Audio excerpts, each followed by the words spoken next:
guys, and welcome back to another video. So let me preface this video with saying sorry for the really crusty, crispy footage in the very beginning. It's gonna last for about maybe 3 minutes. I apologize. I didn't realize that the footage looked like this until I started to speed it up. But it will return back to normal for the okay, so let me just say this. I decided to keep in the footage because it kind of gives context to what I'm doing today, which is drawing Mayoshi Masaki, and then I did 2 other spreads of 2 other characters where I've only picked about 3 markers per spread to do kind of like a limited color palette. It's something that I really like to do when I'm just doodling and I don't need to think about too much of wanting to add too much color. I just have to think about some values and picking areas that kind of have a little bit more contrast between the 2 colors that I choose.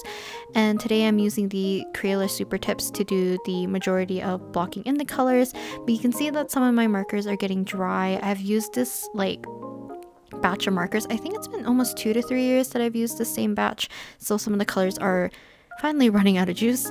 But I'm using my Magicfly markers as well to help do the line work, because this sketchbook or notebook has fairly thin paper, so it's quite difficult to find markers or pens that don't ghost the backside.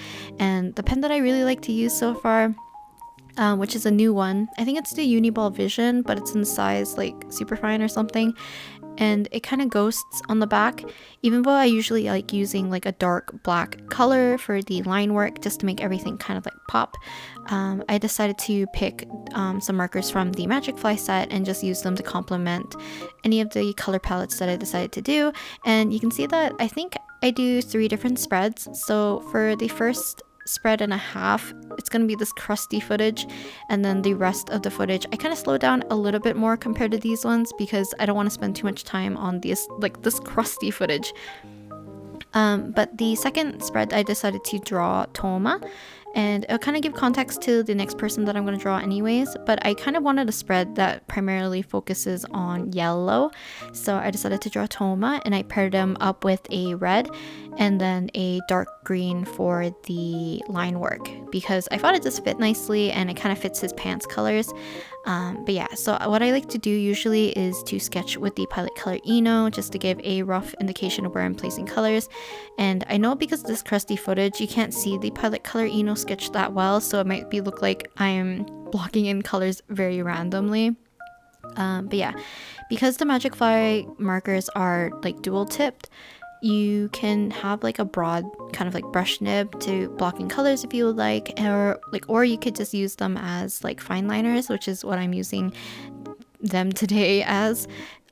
So the reason why I don't use the brush tip as often is that the colors are very vibrant, very punchy, and usually when I'm coloring for these kinds of spreads, I like to limit the colors to be a little bit on the lighter side, just so I can get a nice contrast between the line work and then the kind of larger areas of color. I've done this quite a bit in the past, and the reason why I kind of stopped doing these marker doodles is for a few reasons. One is that usually I would use my super tips throughout the whole thing. I think if you watch any of my previous sketchbook doodles video where I've done markers, I either use a dark fine liner like needlepoint markers, or I would use the super tips themselves to do the line work, but the super tips at this point have been used so much that how am I supposed to say this? They no longer hold their points anymore, so it's hard for me to use them as a pen to outline, which is why I like to pair them up with the Magicfly markers at this point. The Crayola Super Tips also have, like, for me, I find they're very juicy. Like, they have a lot of ink, so I can use them for like quite a long time. They're actually not expensive, they're super affordable, and they come with a large range of colors. They are quite vibrant, and a lot of the colors, like most water-based marker sets, they fall under the mid-tone to darker colors mostly, and I'm trying to find a nice pastel set. So if you guys know any water-based markers that have a nice range of pastels, please let me know. Smaller the range of colors, the better probably. I don't really want to commit to using like maybe over 20 colors in a set for something like this, because I kind of just want pastel colors to use as a doodling method. You can probably seen in previous videos that I've often paired up like blue and pink for my 17 doodles. I've paired up, I think, yellow and green before, yellow and purple before. There's some like really nice color combinations you can get, but I really like using like more pastel and lighter colors just because I can focus on line work afterwards. And you can see that for a lot of the darker areas for Toma's outfit, I decided to kind of like scribble in or hatch in with the dark green just because it reads a little bit more like black with this color comp. But also for his pants are more like a dark teal color, so I decided to just choose this green, which looks similar enough. And yeah, it's just a great way for me to doodle in my sketchbook like this. I can just have fun playing with colors and then focus a little bit on the lines. You can see I can get quite a bit lazy, but as long as I can get like high enough contrast between my base colors and the line work, then I'm usually fine with it. But yeah, I just did 3 doodles of Toma, and then the ones previously were of my OC Masaki. So for Masaki's, I used a green and a pink, which looks similar to the colors I used for my Bennett doodles, which you guys might see a little bit later because I showed a bit of a sneak peek of them I think in the previous video, but I'll show them at the end as well because usually when I'm working in my sketchbook, I go through phases. And in this particular sketchbook or notebook, because the paper is so smooth and thin, I've been working with a lot of graphite, but I miss bringing back that color. And occasionally I would use watercolor or I'll like use markers or gouache to kind of bring back some color. So I decided to bring back color by using the markers. And we're on to the last spread, which I won't spoil until we get to a little bit more of the detailing. But I decided to choose blue and pink for this spread because one, these 2 colors aren't entirely used up quite yet, so it's easy for me to match them together. I always think that pink and blue look really cute. I'm also a carrot, so it's like naturally I find it very cute. So yeah, I decided to pair it up with a darker blue color because of the character I'm drawing. I'm not sure how well you guys can see the character, but I am drawing Ayaka, and then later on I'm gonna put someone else in the bottom right hand corner of the spread. Just because I kind of like breaking up the spreads a little bit. I haven't been doing that too much lately. I think I've been like, how to explain this? I haven't been using the space, the real estate of the paper, I guess, that well, in my opinion. I think you can use it however you like, but for me, I usually like to cram doodles in as much as possible. And usually I would do like some full bodies, I'll do some half bodies, maybe some, like I do a lot of headshots usually so I can cram in as many doodles as I can. But because I've been trying my best to do a little bit more of at least waist up poses so I can get familiar with drawing the body, but also because I've been doodling a lot of Genshin characters in this particular sketchbook, I want to keep getting familiar with their details and just trying my best to see if I can push my patience a little bit, because oftentimes I get really tired of drawing the one character because they have so many details. But yeah, I really like Ayaka, so I thought she'd be really pretty to draw today. And because I use pink a lot more than the blue, I wanted a character that I could focus on the blue a little bit more rather than the pink, because I could have easily drawn like Kokomi, who I've drawn a lot, or Yanfei, but they have a lot more pink than like compared to what I would use. And I paired up Yanfei with pink, I think in like a darker pink or like a light red color before, and it looks kind of cute, but I'm not sold on the color palette. You'll probably see it at the end as well because it's part of like one of the doodles that I've done throughout this whole thing. But like I said, whenever I work in sketchbooks, I go through phases, and you can probably see it very easily. Because of the paper type, I actually haven't been painting too much in the sketchbook. Like here and there I'll use like washes, and I like pairing it up with also some kind of fine liner, or I'll use some kind of like needlepoint pen, gel pen kind of thing just to pull out some of that dark area. Kind of like similar how I use these water-based markers, but I find water-based markers just a little bit more accessible. I do have to take my time when using watercolor or gouache because they tend to buckle the paper too. So yeah, but because this paper's so thin, painting's a little bit of a hassle in terms of like buckling. I haven't had problems with like tearing or the peeling of the paper quite yet, so it's not too bad.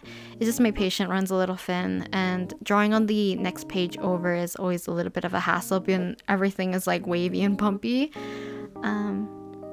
But yeah, I didn't use reference for poses or anything. I just had the, let's see, Game Fashion Archive and their official art open as usual, so I just know how to draw their outfits and get some detail in. Because one thing I really like doing with the fine liners is really kind of pushing more of the details, because you can see I'm just roughing in the colors and values and trying to break up the shapes a little bit really roughly with the super tip markers or just any kind of flatter, thicker tip marker.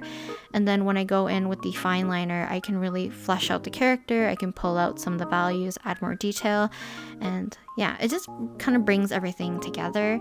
And like I said, I usually would like to use black, but until I can find a pen that doesn't really ghost the other side, then I'll probably resume using black. Yeah, I had some issues with the lighting.